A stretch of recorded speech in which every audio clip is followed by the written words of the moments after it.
بسم الله الرحمن الرحيم. يا أيها الناس اتقوا ربكم الذي خلقكم من نفس واحدة وخلق منها زوجها وبث منهما رجالا كثيرا ونساء، واتقوا الله الذي تساءلون به والأرحام إن الله كان عليكم رقيبا. وآتوا اليتامى أموالهم ولا تتبدلوا الخبيث بالطيب ولا تأكلوا أموالهم إلى أموالكم إنه كان حوبا كبيرا. وإن خفتم ألا تقسطوا في اليتامى فانكحوا ما طاب لكم من النساء مثنى وثلاث ورباع، فإن خفتم ألا تعدلوا فواحدة أو ما ملكت أيمانكم ذلك أدنى ألا تعولوا. وآتوا النساء صدقاتهن نحلة، فإن طِبْنَ لكم عن شيء منه نفسا فكلوه هنيئا مريئا. ولا تؤتوا السفهاء أموالكم التي جعل الله لكم قياما وارزقوهم فيها واكسوهم وقولوا لهم قولا معروفا. وابتلوا اليتامى حتى إذا بلغوا النكاح فإن آنستم منهم رشدا فادفعوا إليهم أموالهم ولا تأكلوها إسرافا وبدارا أن يكبروا. ومن كان غنيا فليستعفف ومن كان فقيرا فليأكل بالمعروف. فإذا دفعتم إليهم أموالهم فأشهدوا عليهم وكفى بالله حسيبا. للرجال نصيب مما ترك الوالدان والأقربون وللنساء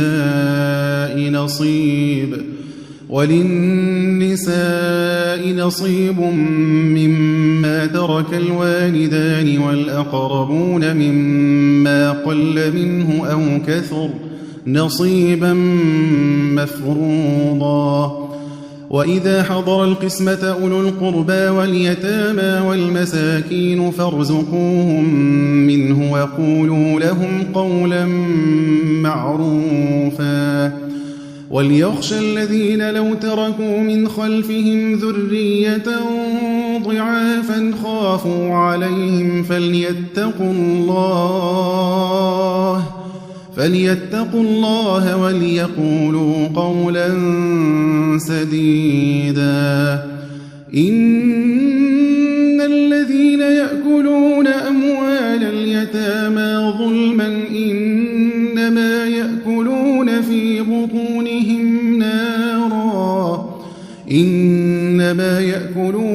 بطونهم نارا وسيصلون سعيرا. يوصيكم الله في أولادكم للذكر مثل حظ الأنثيين، فإن كن نساء فوق 2 فلهن ثلثا ما ترك، وإن كانت واحدة فلها النصف، ولأبويه لكل واحد منهما السدس مما ترك إن كان له ولد، فإن لم يكن له ولد وورثه أبواه فلأمه الثلث، فإن كان له إخوة فلأمه السدس من بعد وصية يوصي بها أو دين. آباؤكم وأبناؤكم لا تدرون أيهم أقرب لكم نفعا فريضة من الله إن الله كان عليما حكيما. ولكم نصف ما ترك أزواجكم إن لم يكن لهن ولد، فإن كان لهن ولد فلكم الربع مما تركن من بعد وصية يوصين بها أو دين، ولهن الربع مما تركتم إن لم يكن لكم ولد، فإن كان لكم ولد فلهن الثمن مما تركتم من بعد وصية توصون بها أو دين. وإن كان رجل يورث كلالة أو امرأة وله أخ أو أخت فلكل واحد منهما السدس، فإن كانوا أكثر من ذلك فهم شركاء في الثلث من بعد وصية يوصى بها أو دين غير مضار، وصية من الله والله عليم حليم. تلك حدود الله، ومن يطع الله ورسوله يدخله جنات تجري من تحتها الأنهار خالدين فيها، وذلك الفوز العظيم. ومن يعص الله ورسوله ويتعد حدوده يدخله نارا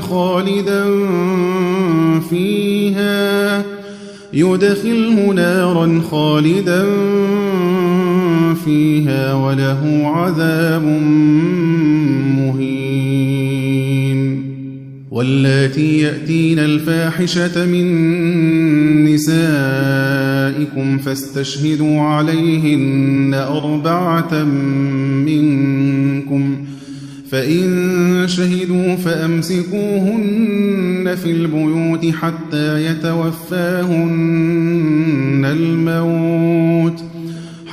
يتوفاهن الموت أو يجعل الله لهن سبيلا.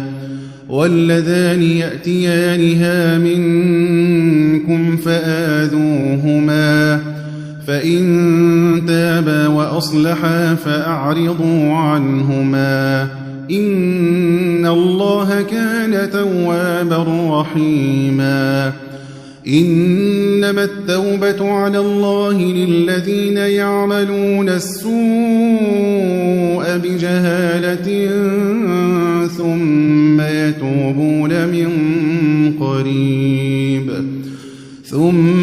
يتوبون من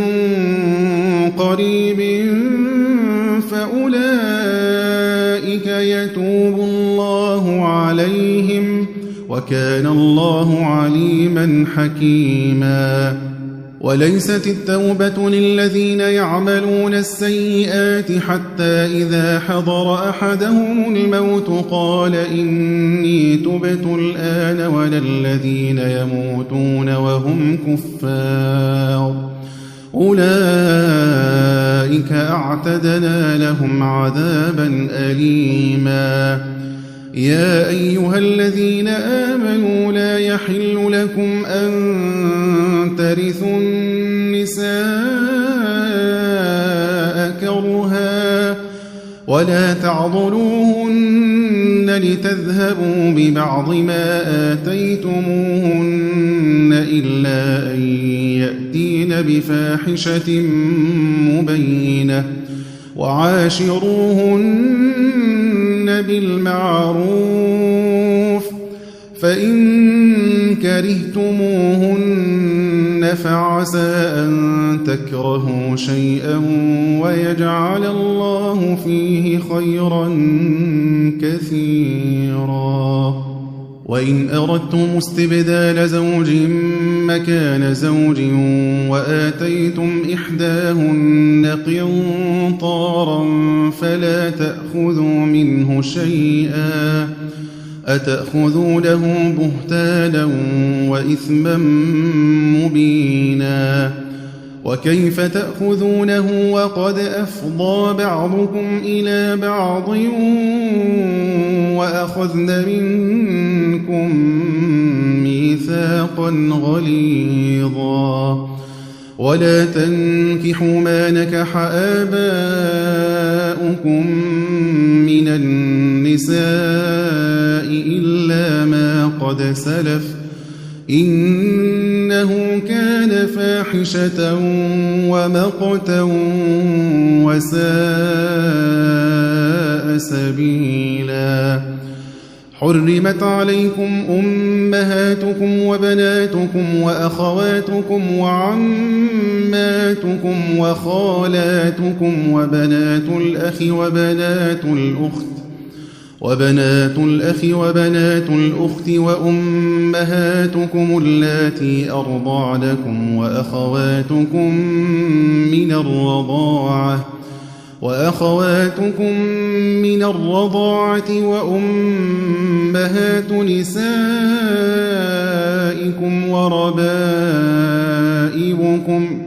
وربائبكم اللاتي في حجوركم من نسائكم اللاتي دخلتم بهن فإن لم تكونوا دخلتم بهن فلا جناح عليكم وحلائل أبنائكم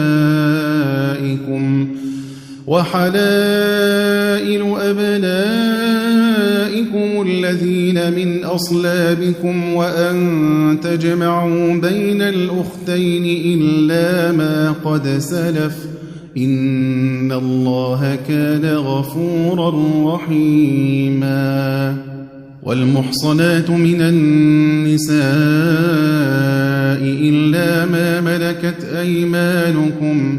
كتاب الله عليكم وأحل لكم ما وراء ذلكم أن تبتغوا بأموالكم محصنين غير مسافحين فما استمتعتم به منهن فآتوهن أجورهن فريضة ولا جناح عليكم فيما تراضيتم به من بعد الفريضة إن الله كان عليما حكيما ومن لم يستطع منكم طولا أن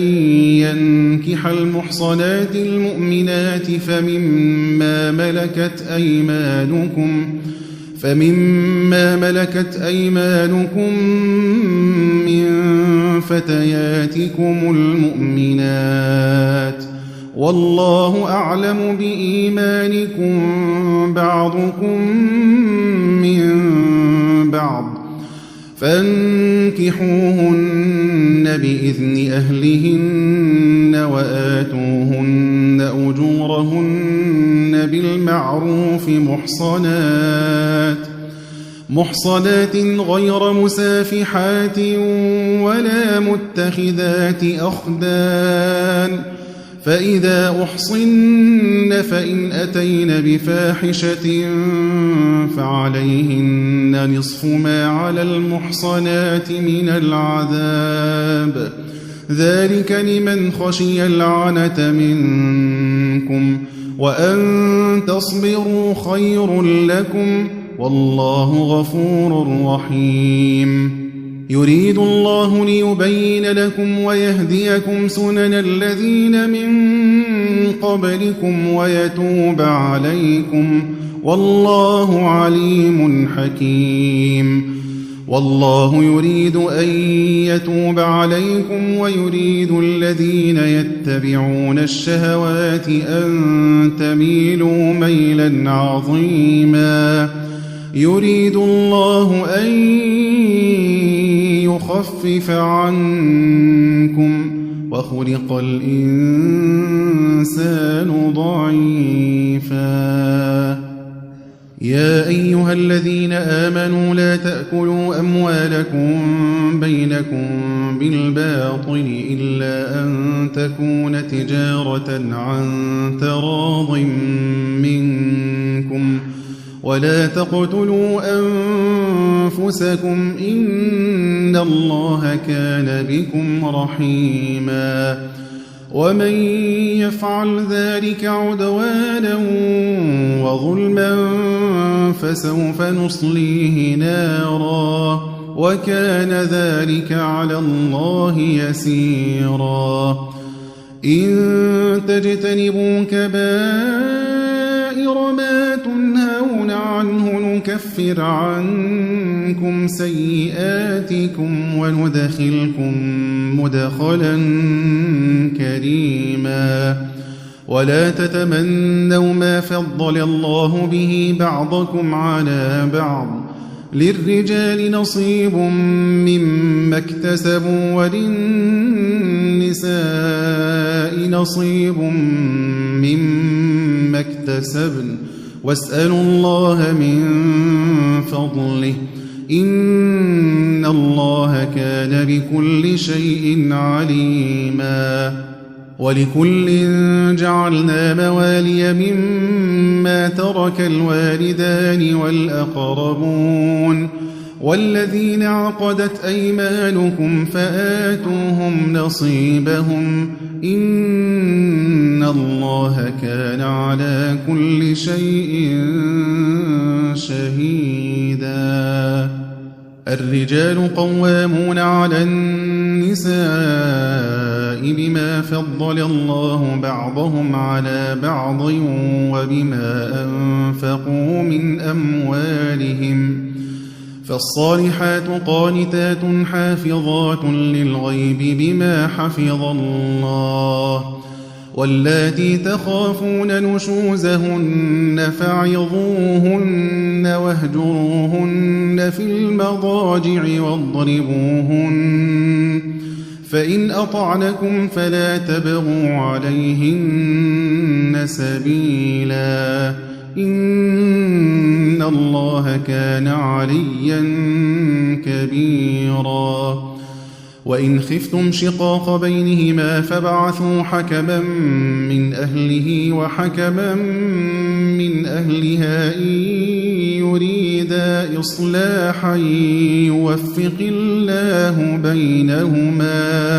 إن الله كان عليما خبيرا واعبدوا الله ولا تشركوا به شيئا وبالوالدين إحسانا وبذي القربى واليتامى والمساكين والجار ذي القربى والجار الجنب والصاحب بالجنب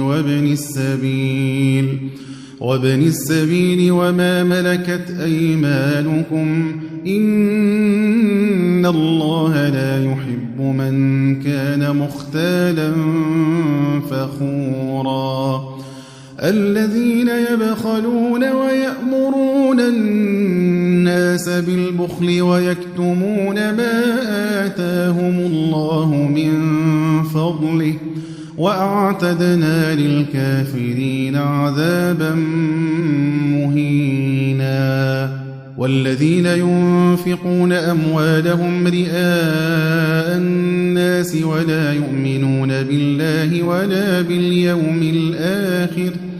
ومن يكن الشيطان له قرينا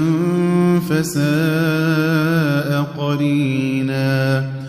وماذا عليهم لو آمنوا بالله واليوم الآخر وأنفقوا مما رزقهم الله وكان الله بهم عليما إن الله لا يظلم مثقال ذرة وإن تك حسنة يضاعفها ويؤت من لدنه أجرا عظيما فكيف إذا جئنا من كل أمة بشهيد وجئنا بك على هؤلاء شهيدا يومئذ يود الذين كفروا وعصوا الرسول لو تسوى بهم الأرض ولا يكتمون الله حديثا يا أيها الذين آمنوا لا تقربوا الصلاة وأنتم سكارى حتى تعلموا ما تقولون ولا جنوبا إلا عابري سبيل حتى تغتسلوا وإن كنتم مرضى أو على سفر أو جاء أحد منكم من الغائط أو لامستم النساء فلم تجدوا ماء فتيمموا صعيدا طيبا فامسحوا بوجوهكم وأيديكم إن الله كان عفوا غفورا ألم تر إلى الذين أوتوا نصيبا من الكتاب يشترون الضلالة ويريدون أن تضلوا السبيل والله أعلم بأعدائكم وكفى بالله وليا وكفى بالله نصيرا من الذين هادوا يحرفون الكلم عن مواضعه ويقولون سمعنا وعصينا واسمع غير مسمع وراعنا ليا بألسنتهم وطعنا في الدين ولو أنهم قالوا سمعنا وأطعنا واسمع وانظرنا لكان خيرا لهم وأقوم ولكن لعنهم الله بكفرهم فلا يؤمنون إلا قليلا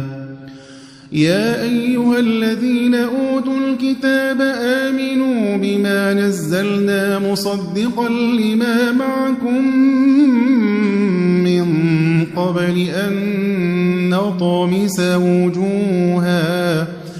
من قبل أن نطمس وجوها فنردها على أدبارها أو نلعنهم كما لعنا أصحاب السبت وكان أمر الله مفعولا إن الله لا يغفر أن يشرك به ويغفر ما دون ذلك لمن يشاء ومن يشرك بالله فقد افترى إثما عظيما ألم تر إلى الذين يزكون أنفسهم بل الله يزكي من يشاء ولا يظلمون فتيلا انظر كيف يفترون على الله الكذب وكفى به إثما مبينا ألم تر إلى الذين أوتوا نصيبا من الكتاب يؤمنون بالجبت والطاغوت ويقولون للذين كفروا هؤلاء أهدى من الذين آمنوا سبيلا أولئك الذين لعنهم الله ومن يلعن الله فلن تجد له نصيرا أم لهم نصيب من الملك فإذا لا يؤتون الناس نقيرا أم يحسدون الناس على ما آتاهم الله من فضله فقد آتينا آل إبراهيم الكتاب والحكمة وآتيناهم ملكا عظيما فمنهم من آمن به ومنهم من صد عنه وكفى بجهنم سعيرا إن الذين كفروا بآياتنا سوف نصليهم نارا كلما نضجت جلودهم بدلناهم جلودا غيرها ليذوقوا العذاب إن الله كان عزيزا حكيما والذين آمنوا وعملوا الصالحات سندخلهم جنات تجري من تحتها الأنهار خالدين فيها أبدا لهم فيها أزواج مطهرة وندخلهم ظلا ظليلا إن الله يأمركم أن تؤدوا الأمانات إلى أهلها وإذا حكمتم بين الناس أن تحكموا بالعدل إن الله نعما يعظكم به إن الله كان سميعا بصيرا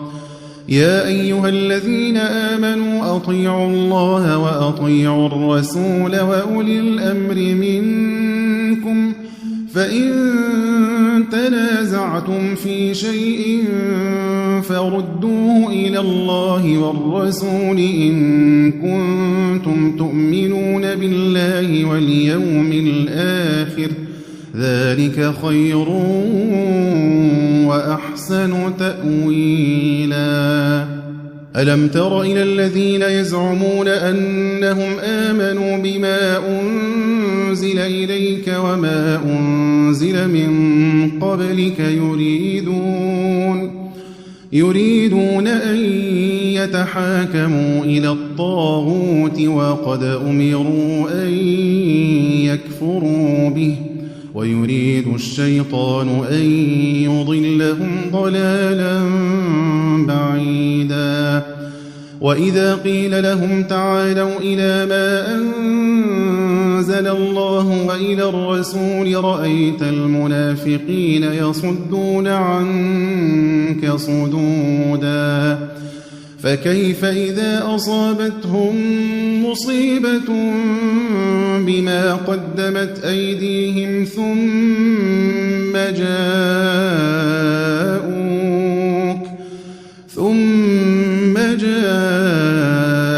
يحلفون بالله إن أردنا إلا إحسانا وتوفيقا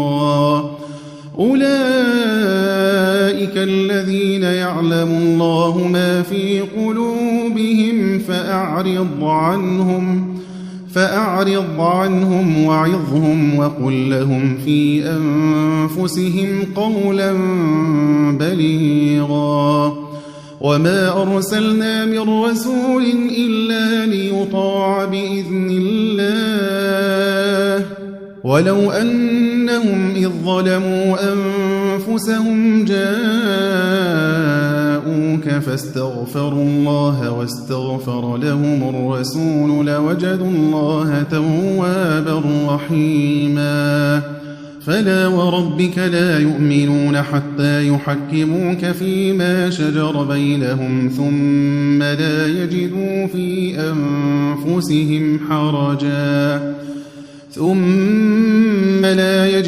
في أنفسهم حرجا مما قضيت ويسلموا تسليما ولو أنا كتبنا عليهم أن اقتلوا أنفسكم أو اخرجوا من دياركم ما فعلوه إلا قليل منهم ولو أنهم فعلوا ما يوعظون به لكان خيرا لهم وأشد تثبيتا وإذا لآتيناهم من لدنا أجرا عظيما ولهديناهم صراطا مستقيما ومن يطع الله والرسول فأولئك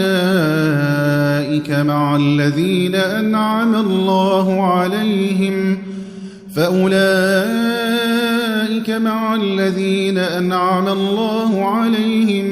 من النبيين والصديقين والشهداء والصالحين وحسن أولئك رفيقا ذلك الفضل من الله وكفى بالله عليما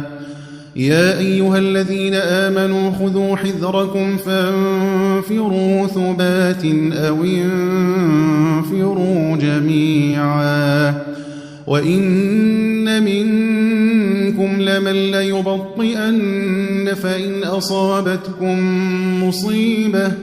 فإن أصابتكم مصيبة قال قد أنعم الله علي إذ لم أكن معهم شهيدا ولئن أصابكم فضل من الله ليقولن كأن لم تكن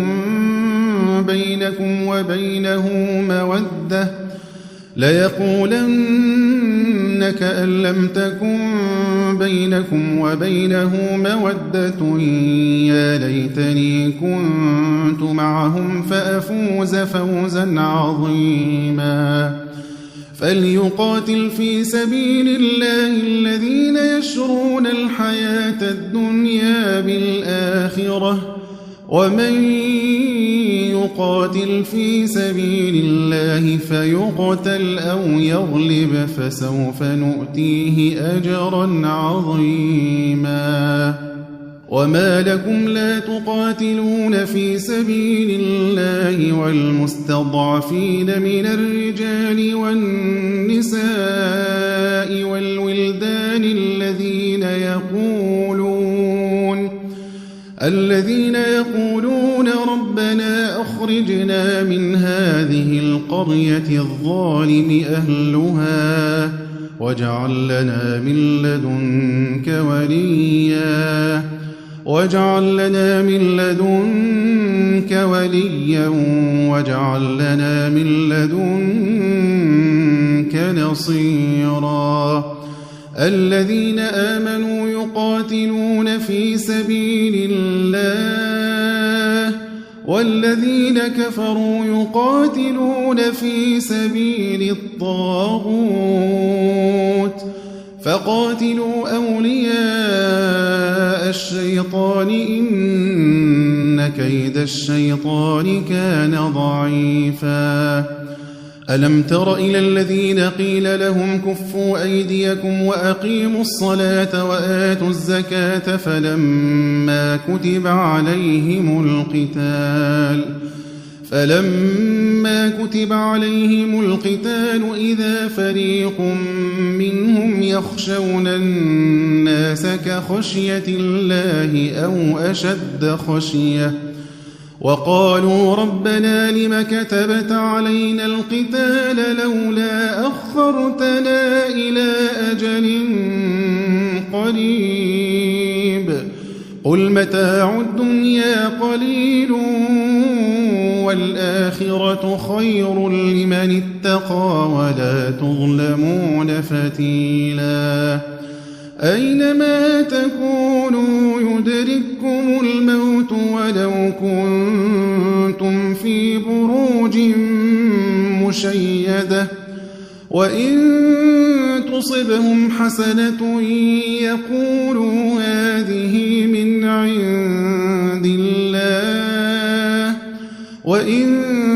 تصبهم سيئة يقولوا هذه من عندك قل كل من عند الله فما لهؤلاء القوم لا يكادون يفقهون حديثا ما أصابك من حسنة فمن الله وما أصابك من سيئة فمن نفسك وأرسلناك للناس رسولا وكفى بالله شهيدا من يطع الرسول فقد أطاع الله ومن تولى فما أرسلناك عليهم حفيظا ويقولون طاعة فإذا برزوا من عندك بيت طائفة منهم غير الذي تقول والله يكتب ما يبيتون فأعرض عنهم وتوكل على الله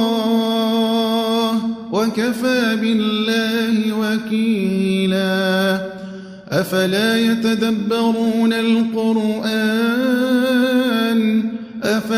يتدبرون القرآن ولو كان من عند غير الله لوجدوا فيه اختلافا كثيرا وإذا جاءهم أمر من الأمن أو الخوف أذاعوا به ولو ردوه إلى الرسول وإلى أولي الأمر منهم لعلمه الذين يستنبطونه منهم ولولا فضل الله عليكم ورحمته لاتبعتم الشيطان إلا قليلا فقاتل في سبيل الله لا تكلف إلا نفسك وحرض المؤمنين عسى الله أن يكف بأس الذين كفروا والله أشد بأسا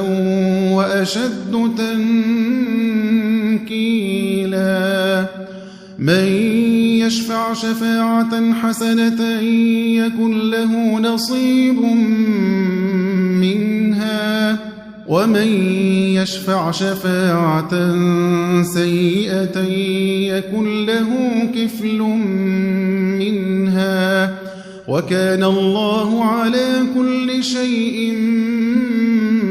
مقيتا وإذا حييتم بتحية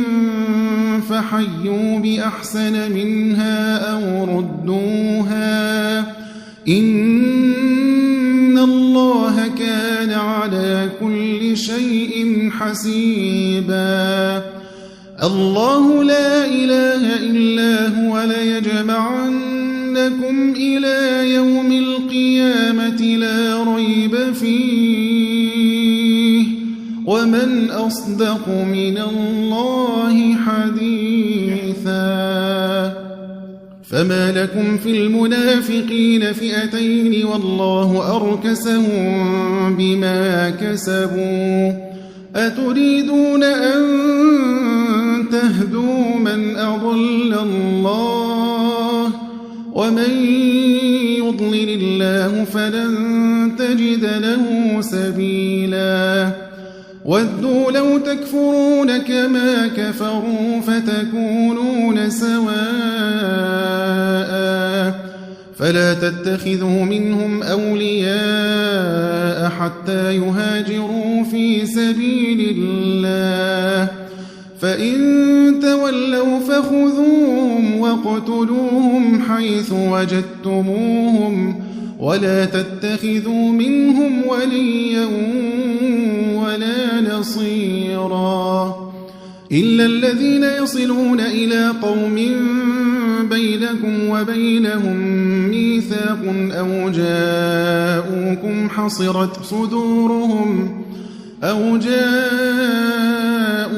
حصرت صدورهم أن يقاتلوكم أو يقاتلوا قومهم ولو شاء الله لسلطهم عليكم فإن اعتزلوكم فلم يقاتلوكم وألقوا إليكم السلم فما جعل الله لكم عليهم سبيلا ستجدون آخرين يريدون أن يأمنوكم ويأمنوا قومهم كلما ردوا إلى الفتنة أركسوا فيها فإن لم يعتزلوكم ويلقوا إليكم السلم ويكفوا أيديهم فخذوهم وقتلوهم حيث ثقفتموهم وأولئكم جعلنا لكم عليهم سلطانا مبينا وما كان لمؤمن أن يقتل مؤمنا إلا خطأ ومن قتل مؤمنا خطأ فتحرير رقبة مؤمنة ودية مسلمة إلى أهله إلا أن يصدقوا فإن كان من قوم عدو لكم وهو مؤمن فتحرير رقبة مؤمنة وإن كان من قوم بينكم وبينهم ميثاق فدية مسلمة إلى أهله وتحرير رقبة مؤمنة فمن لم يجد فصيام شهرين متتابعين توبة من الله وكان الله عليما حكيما ومن يقتل مؤمنا متعمدا فجزاؤه جهنم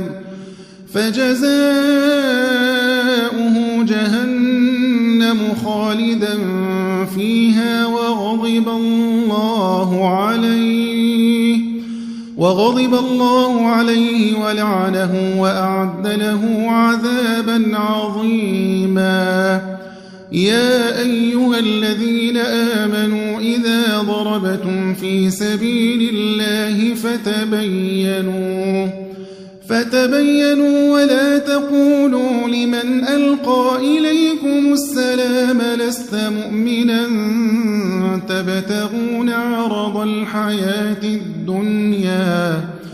تبتغون عرض الحياة الدنيا فعند الله مغانم كثيرة كذلك كنتم من قبل فمن الله عليكم فتبينوا إن الله كان بما تعملون خبيرا لا يستوي القاعدون من المؤمنين غير أولي الضرر والمجاهدون في سبيل الله بأموالهم وأنفسهم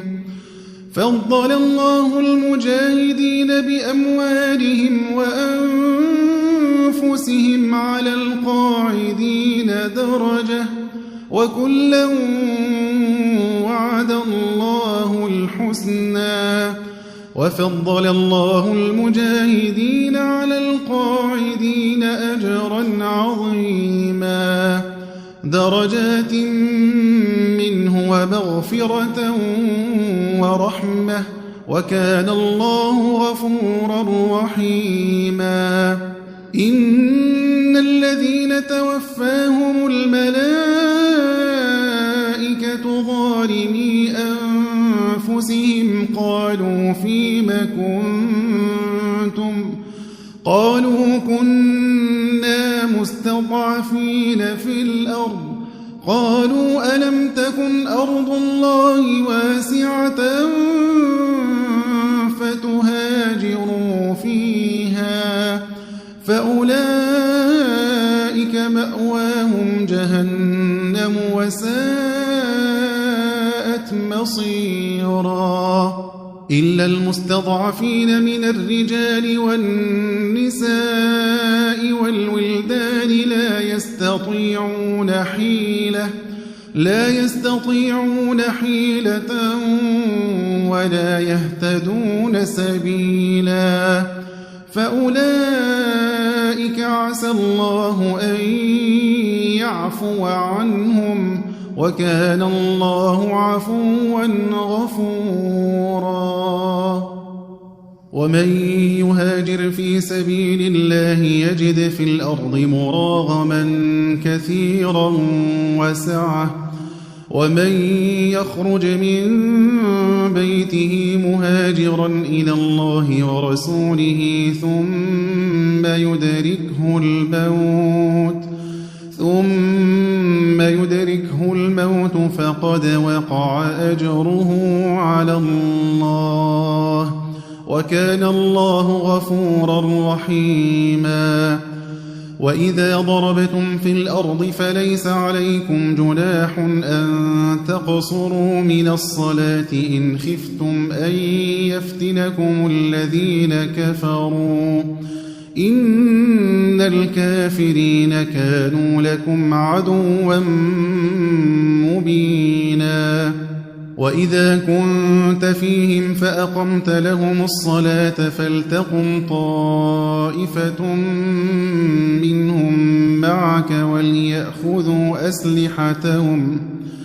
فلتقم طائفة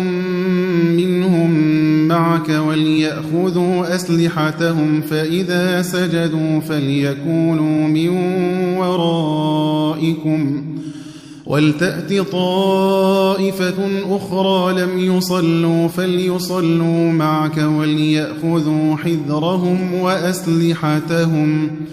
ود الذين كفروا لو تغفلون عن أسلحتكم وأمتعتكم فيميلون عليكم ميلة واحدة ولا جناح عليكم إن كان بكم أذى من مطر أو كنتم مرضى أن تضعوا أسلحتكم وخذوا حذركم إن الله أعد للكافرين عذابا مهينا فإذا قضيتم الصلاة فاذكروا الله قياما وقعودا وعلى جنوبكم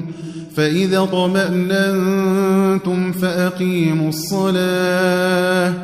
إن الصلاة كانت على المؤمنين كتابا موقوتا ولا تهنوا في ابتغاء القوم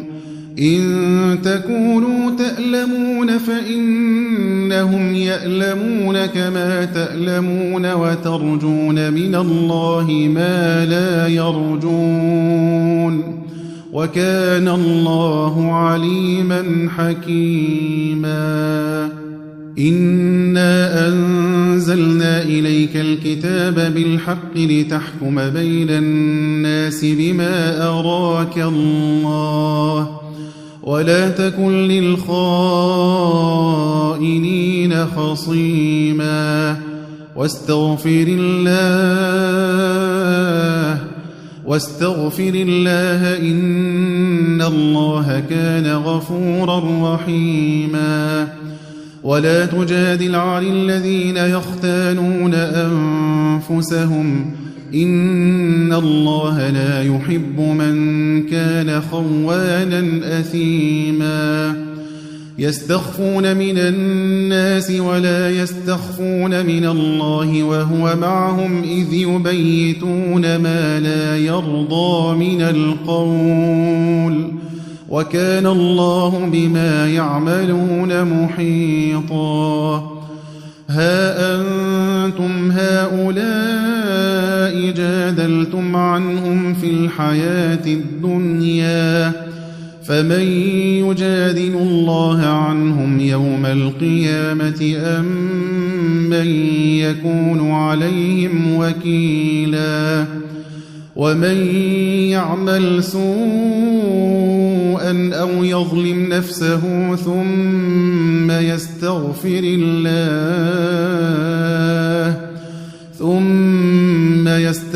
الله يجد الله غفورا رحيما ومن يكسب إثما فإنما يكسبه على نفسه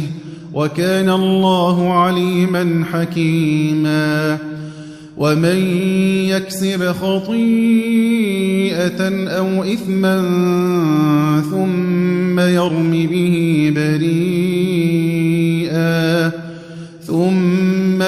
به بريئا فقد احتمل بهتانا وإثما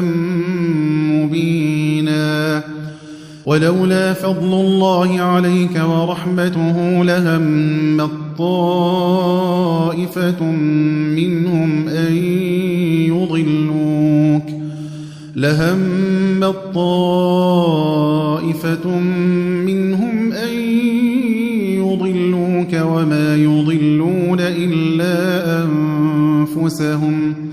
وما يضلون إلا أنفسهم وما يضرونك من شيء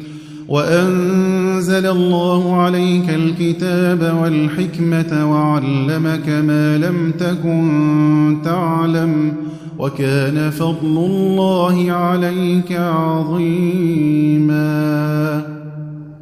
لا خير في كثير من نجواهم إلا من أمر بصدقة أو معروف أو إصلاح بين الناس ومن يفعل ذلك ابتغاء مرضات الله فسوف نؤتيه أجرا عظيما ومن يشاقق الرسول من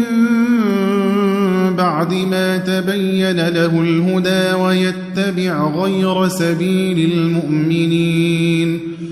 ويتبع غير سبيل المؤمنين نوله ما تولى ونصله جهنم وساءت مصيرا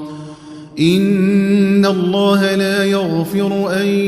يشرك به ويغفر ما دون ذلك لمن يشاء ومن يشرك بالله فقد ضل ضلالا بعيدا إن يدعون من دونه إلا إناثا وإن يدعون إلا شيطانا مريدا لعنه الله وقال لأتخذن من عبادك نصيبا مفروضا ولأضلنهم ولأمنينهم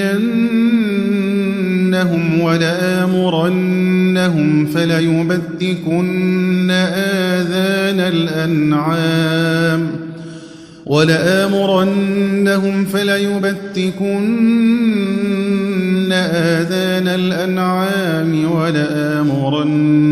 فليغيرن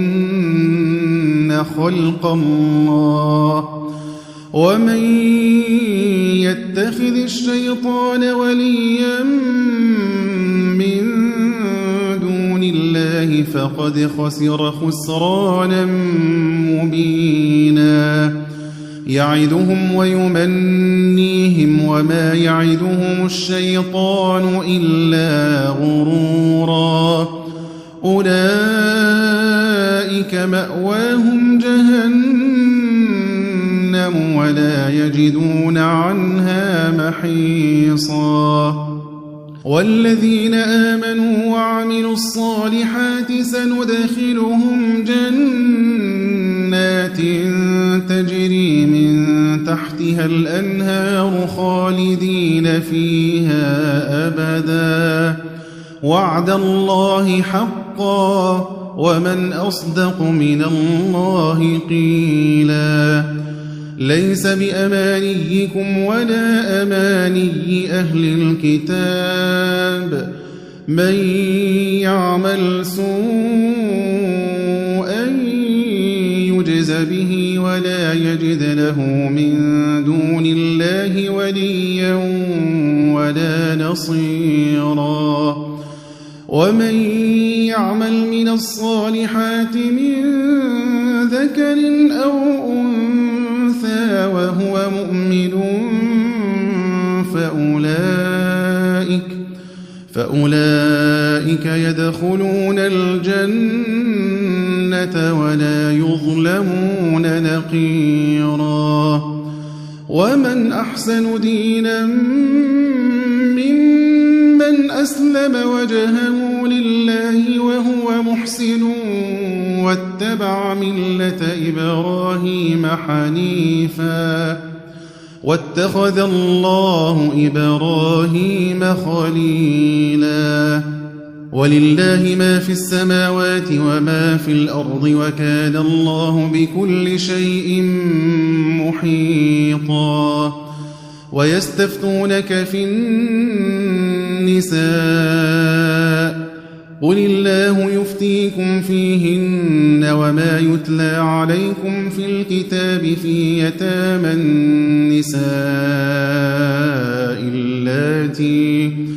اللاتي لا تؤتونهن ما كتب لهن وترغبون أن تنكحوهن والمستضعفين من الولدان وأن تقوموا لليتامى بالقسط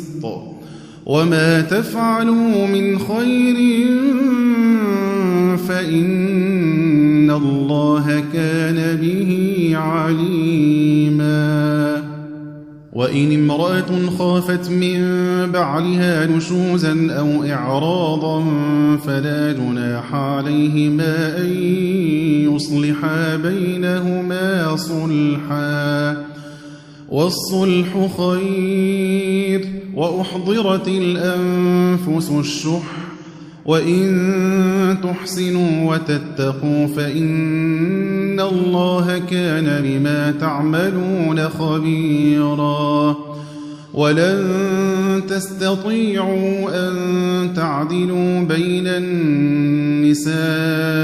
ولو حرصتم فلا تميلوا كل الميل فتذروها كالمعلقة وإن تصلحوا وتتقوا فإن الله كان غفورا رحيما وإن يتفرقا يغن الله كلا من سعته وكان الله واسعا حكيما ولله ما في السماوات وما في الأرض ولقد وصينا الذين أوتوا الكتاب من قبلكم وإياكم أن اتقوا الله وإن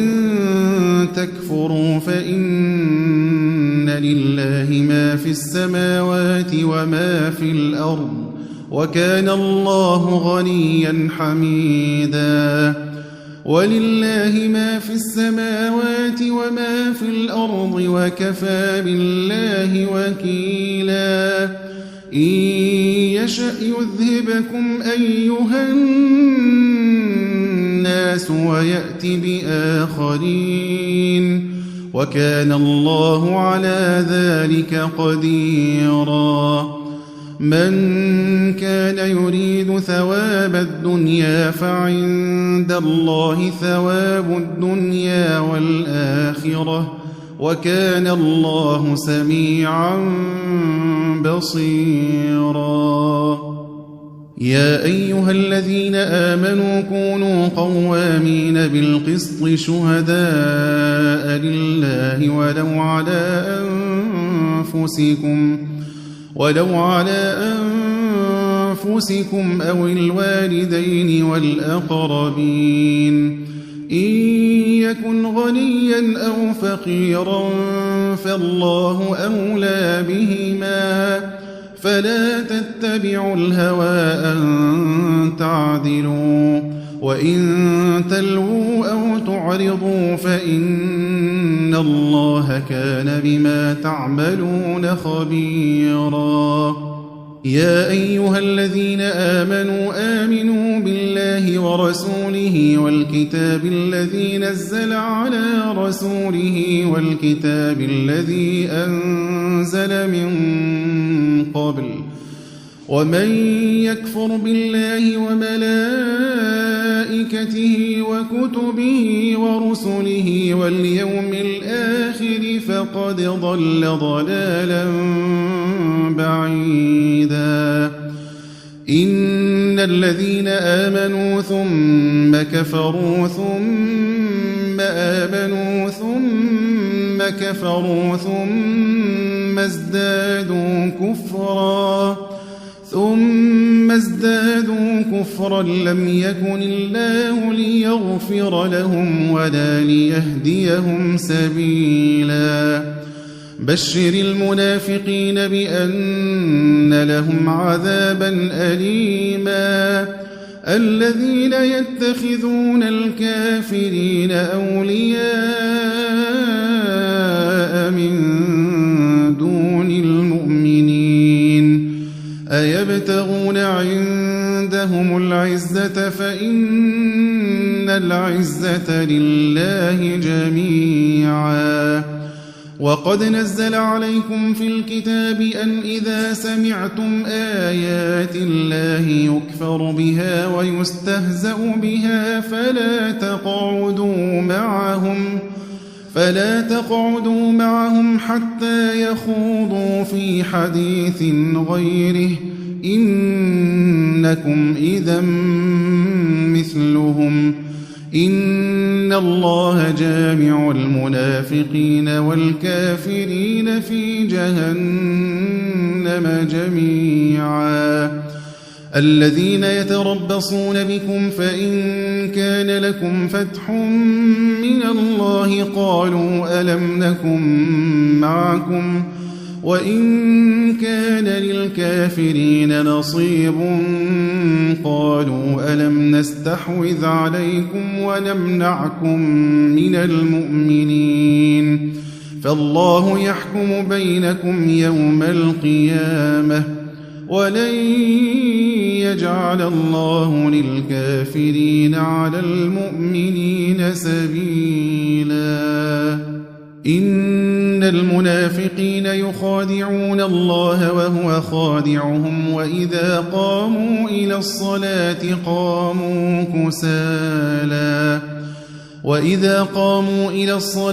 قاموا كسالى يراءون الناس ولا يذكرون الله إلا قليلا. مذبذبين بين ذلك لا إله هؤلاء ولا إله هؤلاء ومن يضلل الله فلن تجد له سبيلا. يا أيها الذين آمنوا لا تتخذوا الكافرين أولياء من دون المؤمنين أتريدون أن تجعلوا لله عليكم سلطانا مبينا. إن المنافقين في الدرك الأسفل من النار ولن تجد لهم نصيرا. إلا الذين تابوا وأصلحوا واعتصموا بالله وأخلصوا دينهم لله فأولئك مع المؤمنين وسوف يؤتي الله المؤمنين أجرا عظيما. ما يفعل الله بعذابكم إن شكرتم وآمنتم وكان الله شاكرا عليما. لا يحب الله الجهر بالسوء من القول إلا من ظلم وكان الله سميعا عليما إن تبدوا خيرا أو تخفوه أو تعفو عن سوء فإن الله كان عفوا قديرا إن الذين يكفرون بالله ورسله ويريدون أن يفرقوا بين الله ورسله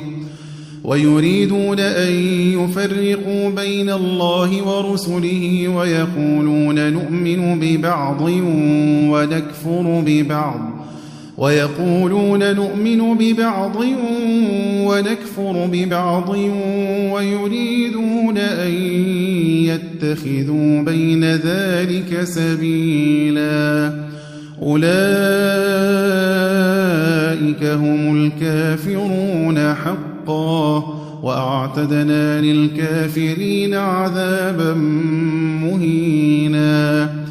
والذين آمنوا بالله ورسله ولم يفرقوا بين أحد منهم أولئك سوف يؤتيهم أجورهم وكان الله غفورا رحيما يسألك أهل الكتاب أن تنزل عليهم كتابا من السماء فقد سألوا موسى أكبر من ذلك فقالوا أرنا الله جهرة فأخذتهم الصاعقة بظلمهم ثم اتخذوا العجل من بعد ما جاءتهم البينات فعفونا عن ذلك وآتينا موسى سلطانا مبينا ورفعنا فوقهم الطور بميثاقهم وقلنا لهم ادخلوا الباب سجدا وقلنا لهم لا تعدوا في السبت وأخذنا منهم ميثاقا غليظا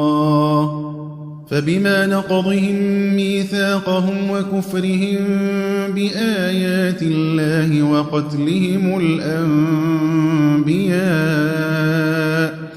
وقتلهم الأنبياء بغير حق وقولهم قلوبنا غلف بل طبع الله عليها بكفرهم فلا يؤمنون إلا قليلا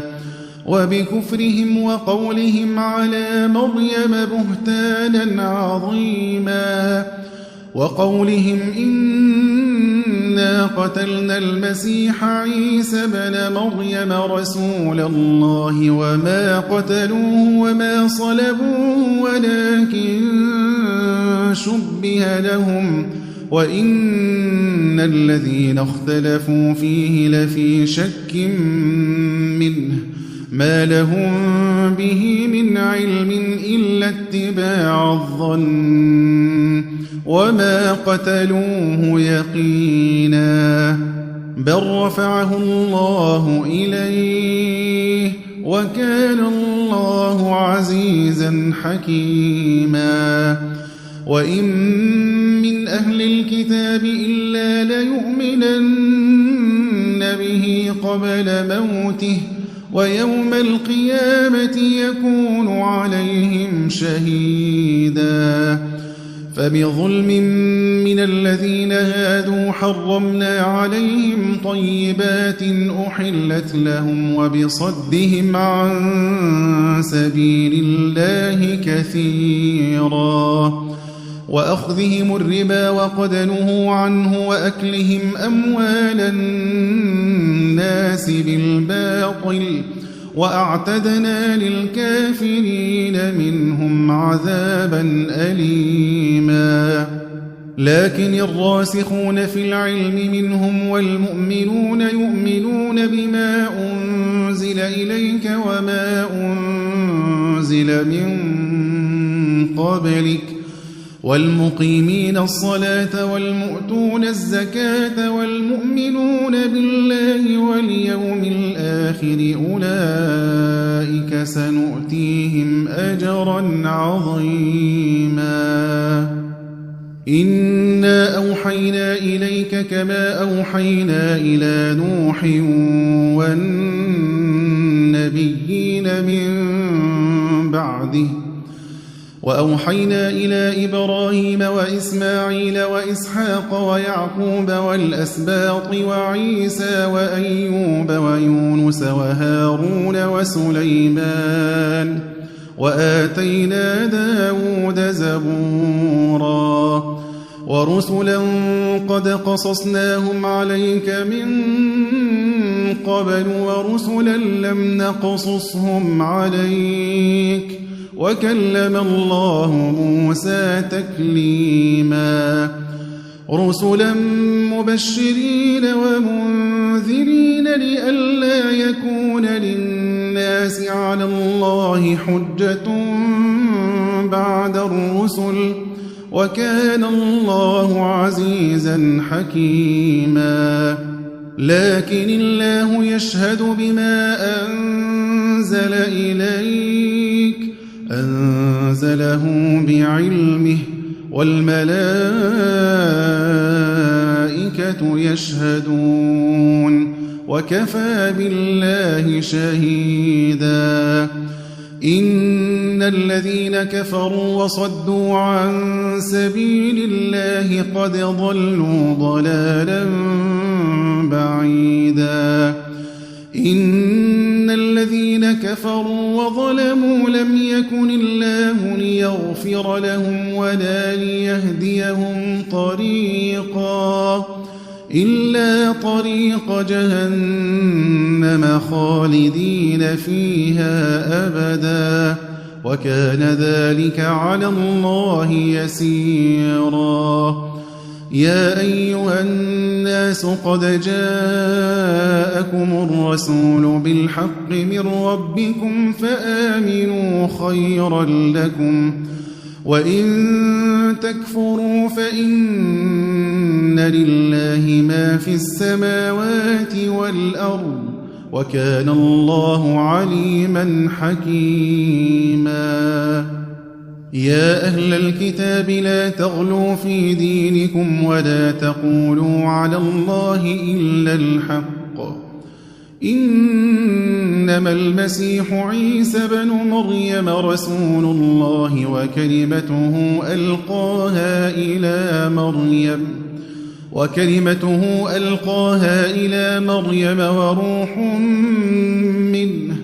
فآمنوا بالله ورسله ولا تقولوا ثلاثة انتهوا خيرا لكم إنما الله إله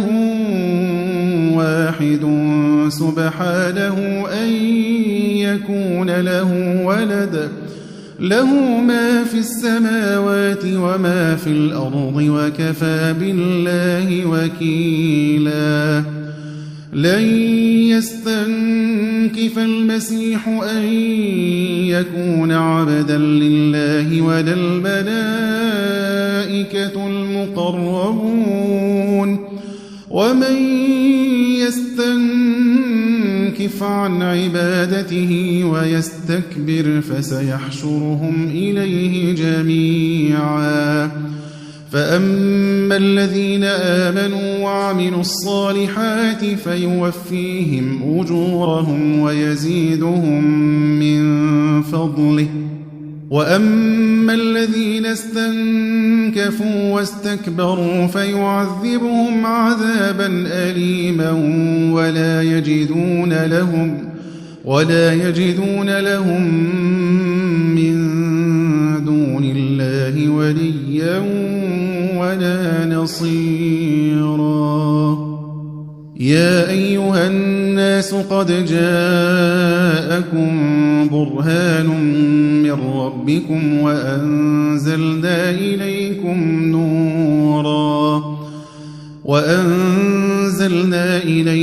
نورا فأما الذين آمنوا بالله واعتصموا به فسيدخلهم في رحمة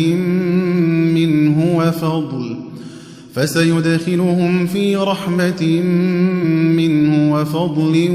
ويهديهم إليه صراطا مستقيما. يستفتونك قل الله يفتيكم في الكلالة إن امرؤ هلك ليس له ولد وله أخت فلها نصف ما ترك وهو يرثها إن لم يكن لها ولد، فإن كانت اثنتين فلهما الثلثان مما ترك، وإن كانوا إخوة رجالا ونساء فللذكر مثل حظ الأنثيين. يبين الله لكم أن تضلوا والله بكل شيء عليم.